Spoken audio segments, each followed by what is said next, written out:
J'étais brisée, vidée sans espoir. Ta grâce m'a trouvée, m'a restaurée. Je n'ai rien à moi, mais tel que je suis, tu me libères, tu me libères. Grâce infinie de notre Dieu qui un jour m'a sauvé. J'allais errant de lieu en lieu quand tu me retrouvais. Et maintenant je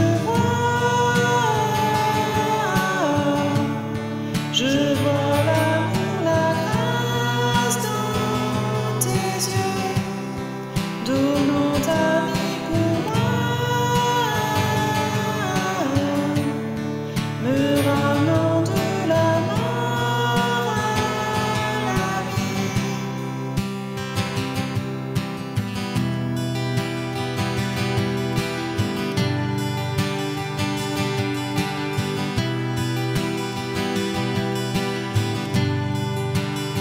Tu prends nos échecs, tu prends nos faiblesses, tu places ton trésor dans des vases d'argile.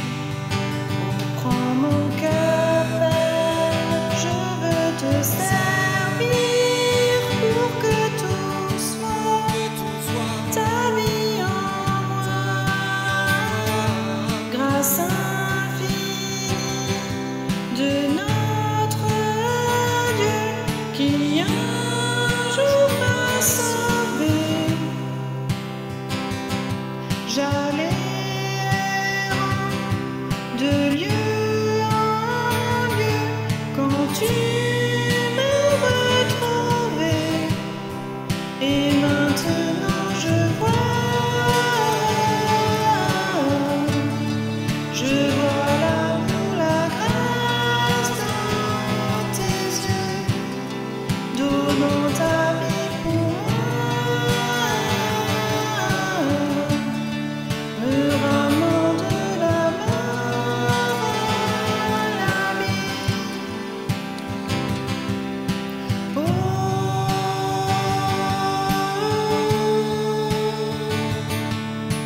oh,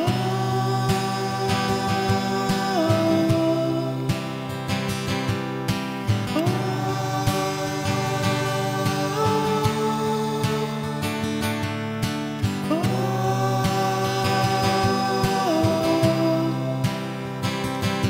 Grâce infinie de notre Dieu qui un jour m'a sauvé. J'allais errant de lieu en lieu quand tu me retrouvais. Et maintenant je vois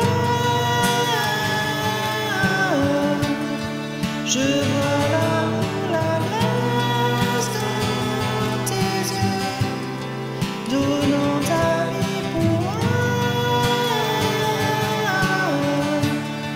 me ramenant de la mort à la vie.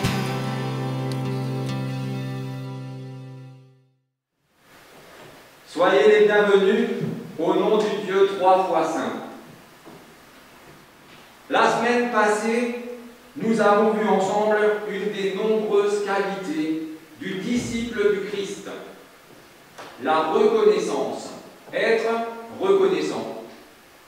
Aujourd'hui, nous allons nous intéresser à d'autres qualités.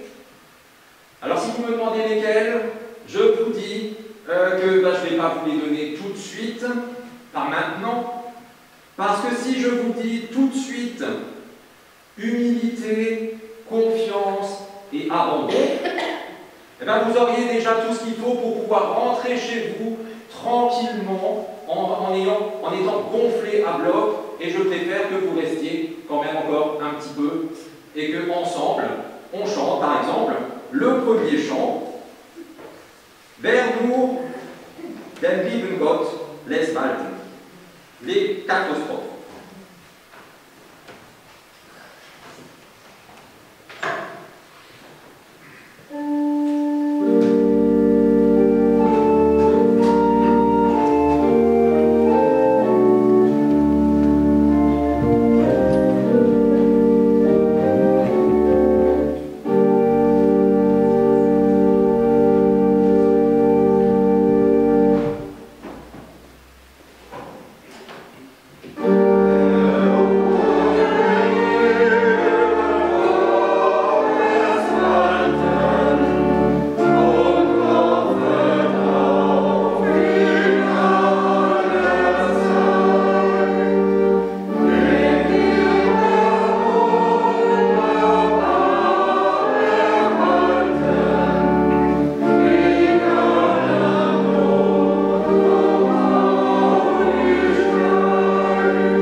au psaume 37 et 127, et pour ce faire, nous nous levons.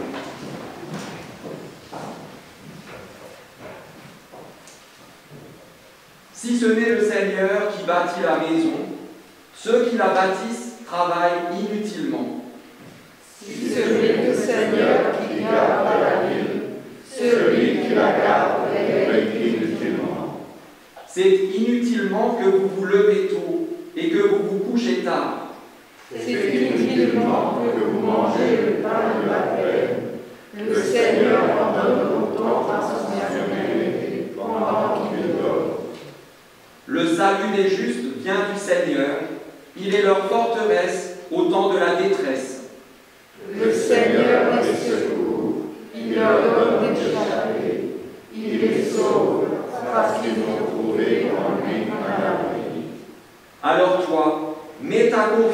Honore le Seigneur et agis bien. Demeure dans le pays et revêt-toi de fidélité. Fais du Seigneur tes délices, et il te donnera ce que ton cœur désire. Car aucun de ceux qui espèrent en lui ne sera déçu. Er sei dem Vater.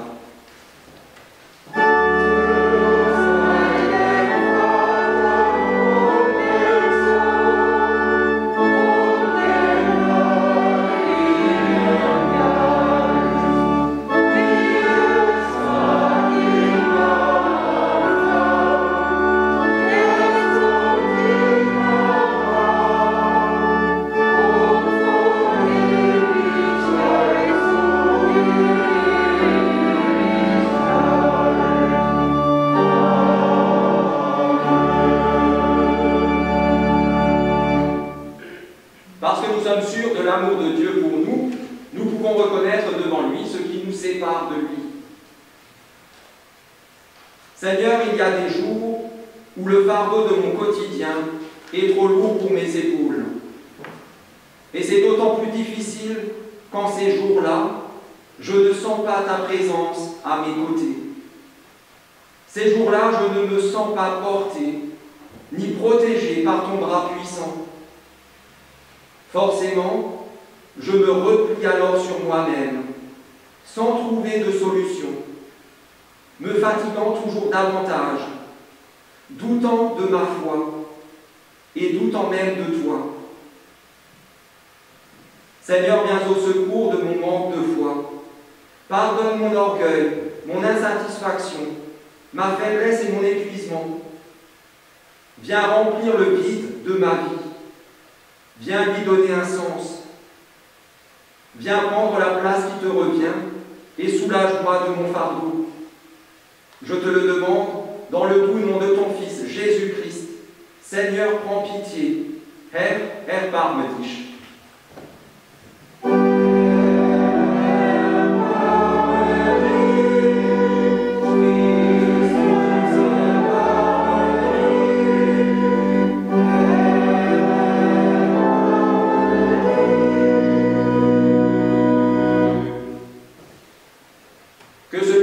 Dieu se réjouisse, car voici ce qu'il proclame à son intention par la bouche du prophète Jérémie. Voici ce que je veux me rappeler. Voici ma raison d'espérer. Les bontés du Seigneur ne sont pas épuisées. Il n'est pas au bout de son amour. Sa bonté se renouvelle chaque matin. Pour la grandeur de sa bonté, chantons-lui notre reconnaissance, exaltons le Seigneur. Er sei Gott in der Höhe.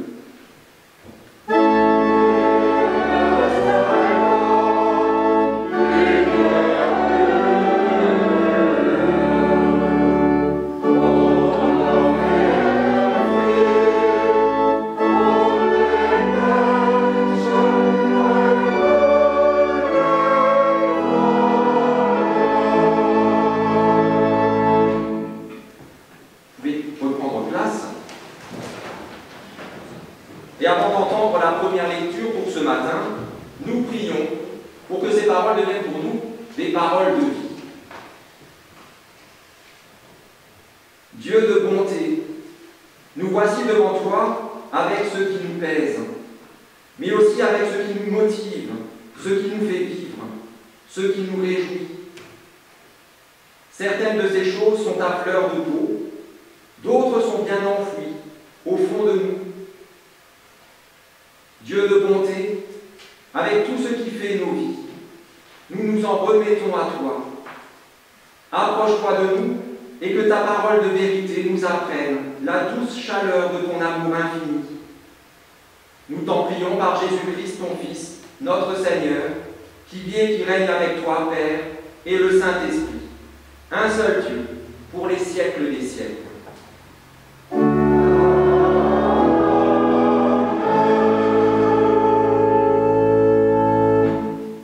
Dans la première lettre de l'apôtre Pierre, nous écoutons un passage.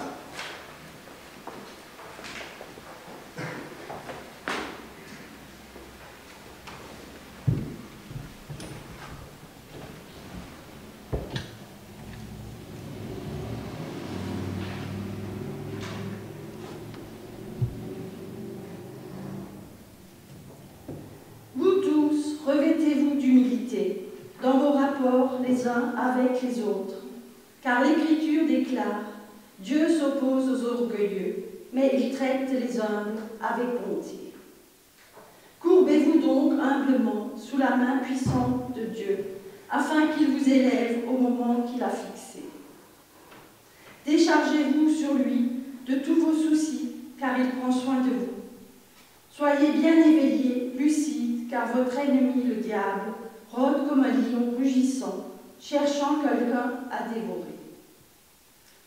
Résistez-lui en demeurant ferme dans la foi. Rappelez-vous que vos frères, dans le monde entier, passent par les mêmes souffrances. Vous aurez à souffrir encore un peu, mais Dieu, source de toute grâce, vous a appelé à participer à sa gloire éternelle dans la communion avec Jésus-Christ. Il vous perfectionnera lui-même, vous affermira, vous fortifiera et vous établira sur de solides fondations. À lui soit la puissance pour toujours. Amen.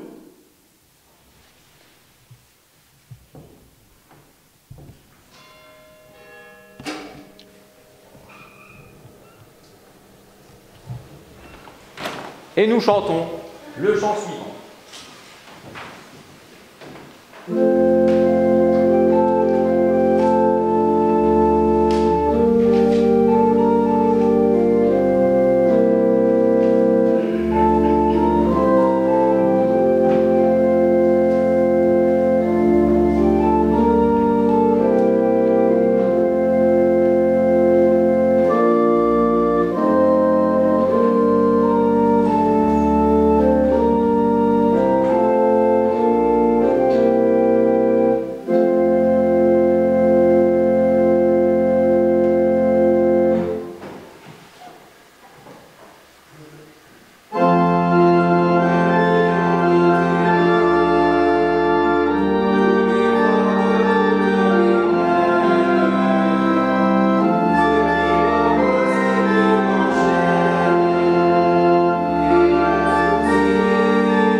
Le mot d'ordre auquel nous sommes confiés aujourd'hui et pour la semaine qui commence est un des versets que nous venons d'entendre dans la première lecture.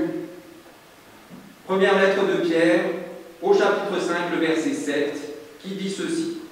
« Déchargez-vous sur Dieu de tous vos soucis, car il prend soin de vous. » Acclamons l'Évangile en chantant « Alléluia ».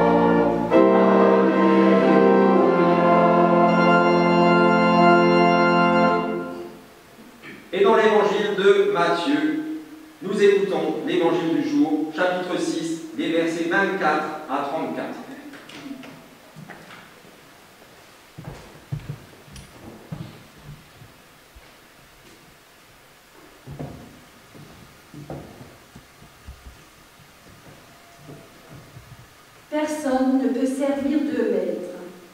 Ou bien il haïra le premier et aimera le second, ou bien il s'attachera au premier et méprisera le second.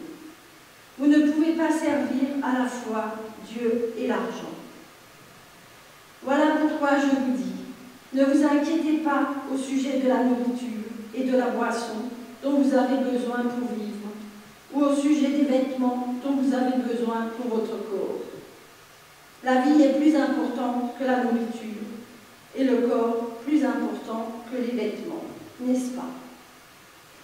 Regardez les oiseaux, ils ne sèment ni ne moissonnent, ils n'amassent pas de récolte dans des greniers, mais votre Père qui est au ciel les nourrit. Ne valez-vous pas beaucoup plus que les oiseaux? Qui d'entre vous parvient à prolonger un peu la durée de sa vie par le souci qu'il se fait? Et pourquoi vous inquiétez-vous au sujet des vêtements? Observez comment poussent les fleurs des champs. Elles ne travaillent pas, elles ne se font pas de vêtements.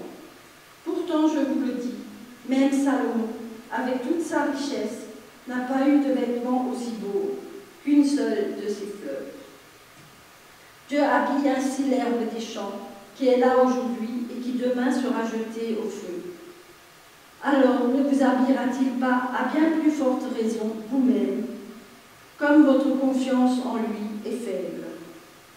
Ne vous inquiétez donc pas en disant « Qu'allons-nous manger? Qu'allons-nous boire? Qu'allons-nous mettre pour nous habiller ?» Ce sont les païens qui recherchent sans arrêt tout cela. Mais votre Père qui est au ciel sait que vous en avez besoin. Préoccupez-vous d'abord du royaume de Dieu et de la vie juste qu'il demande, et Dieu vous accordera aussi tout le reste. Ne vous inquiétez donc pas du lendemain, le lendemain se souciera de lui-même. À chaque jour suffit sa peine. Seigneur, ta parole est la vérité. Enseigne-nous à marcher selon ta vérité. Lob sei dir, ô Christ.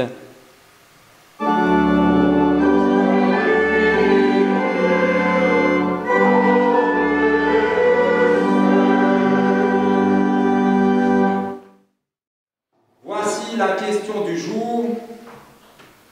Vous qui êtes de véritables héros, vous êtes des héros, pas des super-héros de télé, de vrais héros. Quelle est la quête de votre vie? Tous les héros ont une quête qu'ils essayent de mener à bien. Quelle est votre quête? Quel est le but ultime de ce grand jeu qui s'appelle votre vie? Écoutez religieusement le pasteur. C'est une bonne quête. Accomplie. On peut cocher une autre, mieux encore. Moi, j'ai noté 2-3 trucs. Allez, je vous les donne. Le bonheur, être heureux, je pense. Trouver l'amour, fonder une famille, vivre éternellement.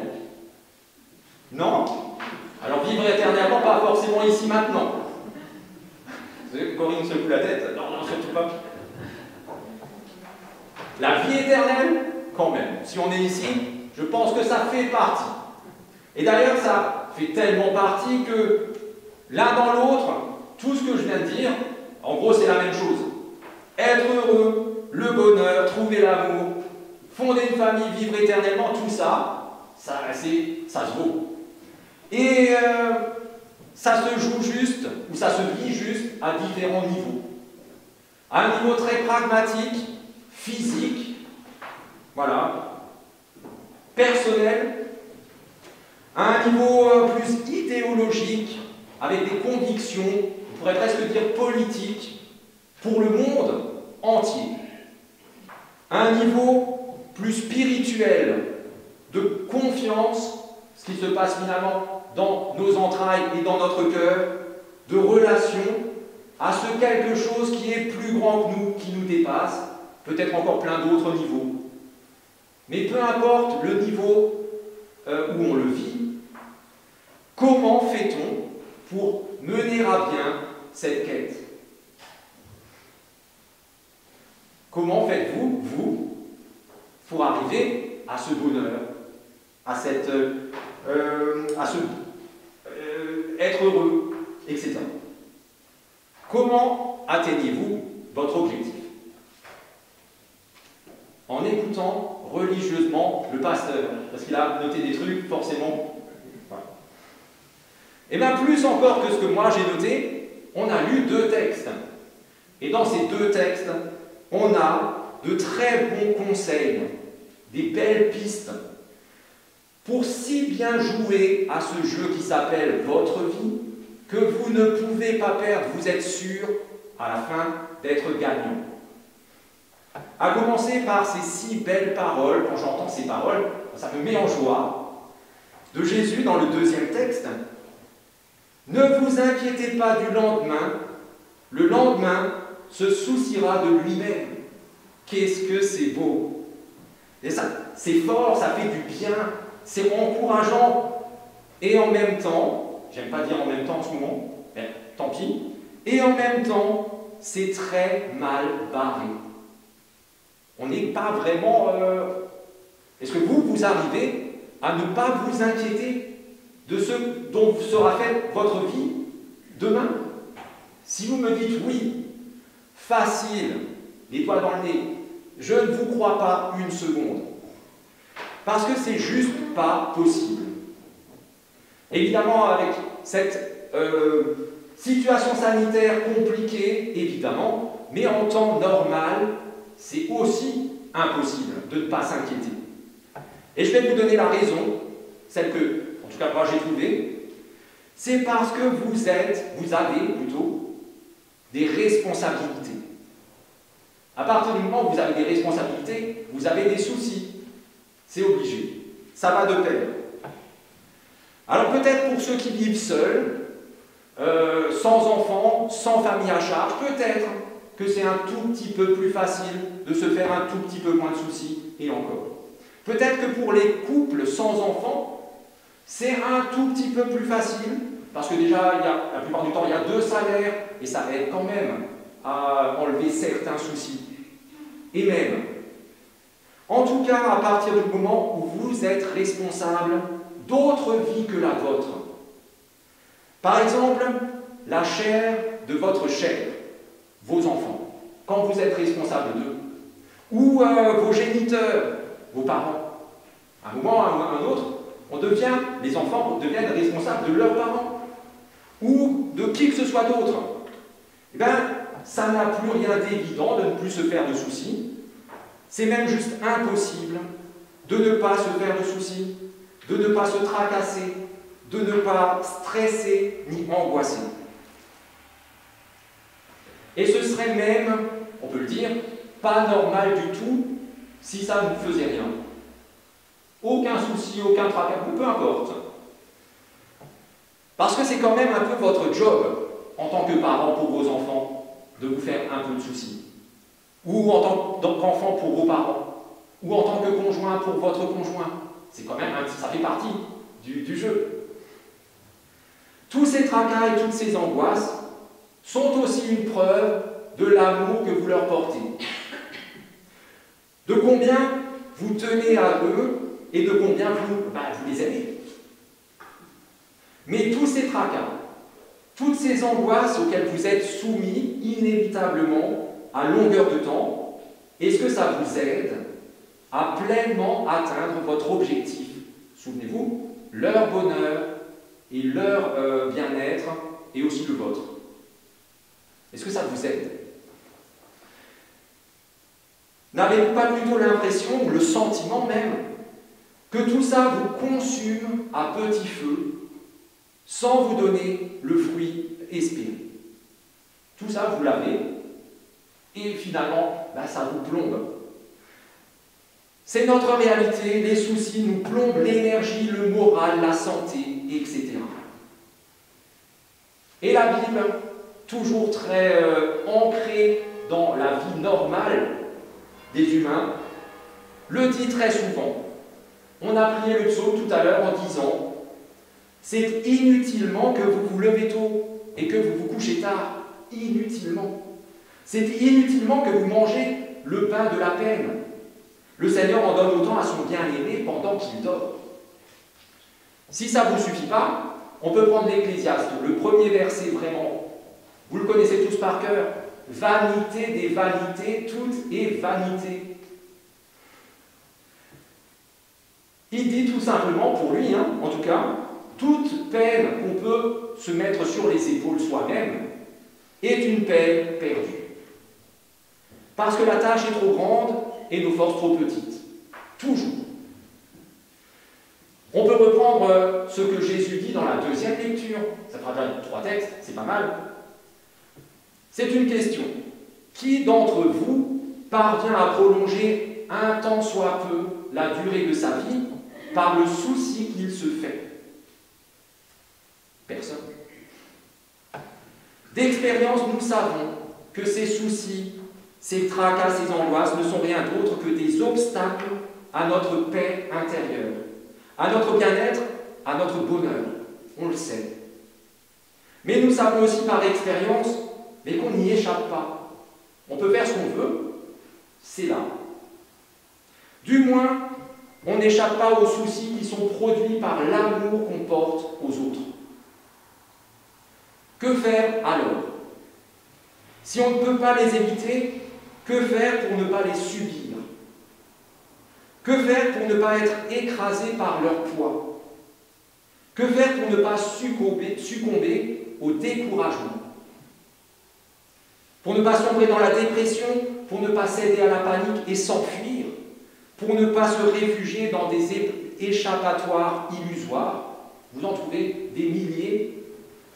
La violence, la drogue, la moindre secte qui passe. Je vous propose 7 réponses. Après, vous en faites ce que vous voulez. Osons faire preuve d'humilité.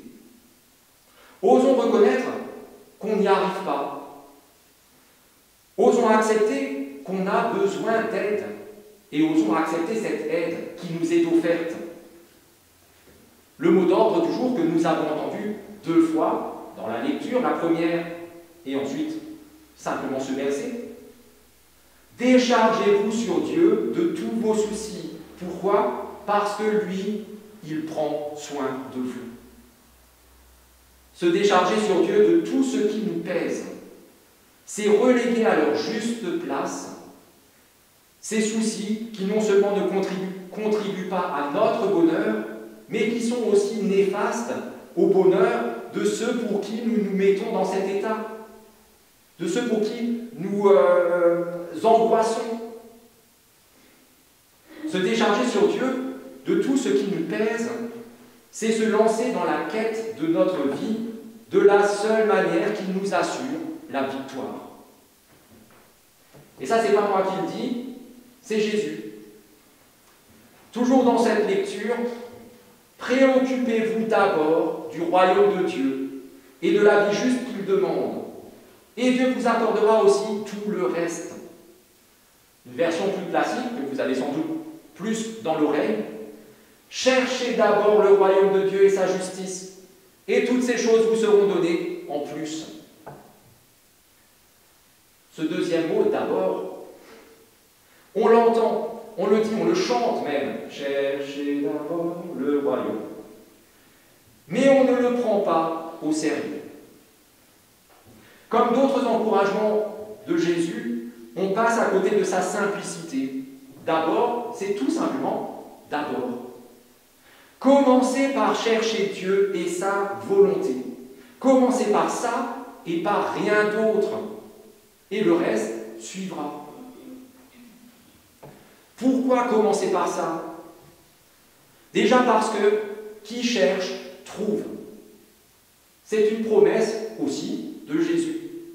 Ensuite, parce que la vie est trop courte. Une vie entière ne suffit pas à saisir le monde entier, alors saisir Dieu en entier. C'est pas possible. Si on commence par autre chose, peu importe l'autre chose, on n'aura pas, c'est sûr, le temps de saisir un tout petit peu Dieu. Enfin, parce que c'est là l'essentiel. C'est là ce qui est bon pour nous. C'est même ce qui est le meilleur pour nous. C'est là la bonne part dont Jésus dit qu'elle ne sera pas enlevée à Marie. Souvenez-vous, elle s'est assise à ses pieds pour l'écouter tout simplement, alors que sa sœur se soucie, se tracasse, s'angoisse, se stresse dans la cuisine pour rien. Plus encore que la meilleure part du gâteau, en fait, c'est le gâteau entier. Le reste, tout le reste, c'est comme une petite cerise ramollie, posée sur ce beau gâteau. Ça sert à faire joli. Moi, je ne la vois même pas. Elle est là ou pas? Pareil. Quand on vous offre de déguster un forêt noir, vous aimez le forêt noir? Je pense, moi j'adore. Un forêt noir de 1 mètre sur 1 mètre sur 1 mètre. En fait, un stère de forêt noire. Il me faudrait une fendeuse, quelqu'un ça, pour faire des barres. Un stère de forêt noire excellent. Qu'est-ce que vous en avez à faire qu'il y ait une cerise au sommet? Rien. Pour ceux qui aiment les automobiles, si on vous offre une Bugatti Chiron, j'ai noté ça, Chiron, full option, avec tout dedans, vous n'avez presque même plus à conduire, tellement ça va tout seul. Qu'est-ce que vous en avez à faire du petit porte-clés qu'on vous offre quand même, toujours, avec le petit B de Bugatti, alors que ces voitures n'ont même plus besoin de clés? Vous avez un truc dans la poche et ça démarre tout seul. Si on vous offre l'amour le plus puissant du monde, qu'est-ce que vous avez besoin de Brad Pitt? Non, on ne va pas dire ça, on va plutôt dire Leonardo DiCaprio. Vous n'en avez pas besoin. Vous avez bien mieux. Alors avec humilité et confiance, osons abandonner nos soucis à Dieu. Les abandonner. Qu'il s'en occupe, il l'a promis qu'il le ferait. Qu'il prenne soin de nous, il a promis qu'il le ferait. Avec humilité et confiance, osons nous abandonner à Dieu. Ah non, ça j'ai déjà dit. Osons abandonner nos soucis à Dieu. Qu'il nous soulage et nous encourage, il l'a promis. Qu'il nous donne la force de prendre soin de ceux qu'il nous a confiés. Il nous a confié nos enfants, nos parents, nos conjoints, pas pour qu'on soit tous dans le pétrin. Il nous a promis que ça irait. Que malgré les difficultés, il nous donne de garder à l'esprit et au cœur que notre bonheur et celui de ceux que nous aimons commence auprès de lui. La semaine dernière, on a vu ces 90% qui se sont éloignés de Jésus et qui finalement se sont perdus. Faisons de Dieu nos délices et il nous donnera ce que notre cœur désire. Il le promet. Et ce qu'il a promis, ce qu'il nous a promis, c'est une certitude. Ses promesses, lui, il les tient. Allons, forêt noire en vue. Amen.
prions les uns avec et pour les autres. Dieu de bonté, nous unissons nos cœurs pour déposer devant toi nos soucis, nos angoisses et nos peines. Nous te confions tous ceux qui, submergés par les soucis, n'arrivent pas à sortir la tête de l'eau, que ce soit financier, professionnel, affectif ou autre. Seigneur, soulage-les et fortifie-les par ton amour. Nous te confions tous ceux qui sont résignés, n'espérant plus rien de qui que ce soit, n'ayant plus ni la foi, ni le courage d'oser un pas en avant. Seigneur, soulage-les et fortifie-les par ton amour. Nous te confions tous ceux dont la révolte tend à se muer en haine, qui ne voient plus que la destruction pour issue, qui ne voient plus en l'autre qu'un adversaire. Seigneur, soulage-les et fortifie-les par ton amour. Nous te confions tous ceux dont les responsabilités professionnelles ou familiales ruinent le moral et la santé. Seigneur, soulage-les et fortifie-les par ton amour. Nous te confions tous ceux qui sont soumis à l'épreuve de la maladie ou de la mort, les leurs ou celles de ceux qu'ils aiment. Seigneur, soulage-les et fortifie-les par ton amour. Dieu de bonté, toi qui as promis de toujours prendre soin de tes enfants, c'est en enfant que nous te prions avec les mots que Jésus, notre frère, nous a lui-même enseignés. Notre Père, qui es aux cieux, que ton nom soit sanctifié, que ton règne vienne, que ta volonté soit faite sur la terre comme au ciel. Donne-nous aujourd'hui notre pain de ce jour. Pardonne-nous nos offenses, comme nous pardonnons aussi à ceux qui nous ont offensés. Et ne nous laisse pas entrer en tentation, mais délivre-nous du mal. Car c'est à toi qu'appartiennent le règne, la puissance et la gloire, pour les siècles des siècles. Amen. Amen.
et dans nos vies, avec cette parole du Seigneur qui dit « Ce qui est impossible pour les humains est possible pour Dieu ». Et qu'ainsi que notre Père, par son Esprit, vous accompagne et vous conduise, qu'il vous affermisse dans son alliance éternelle, en Jésus-Christ, son Fils, notre Seigneur. Soyez bénis, vous êtes bénis. Amen.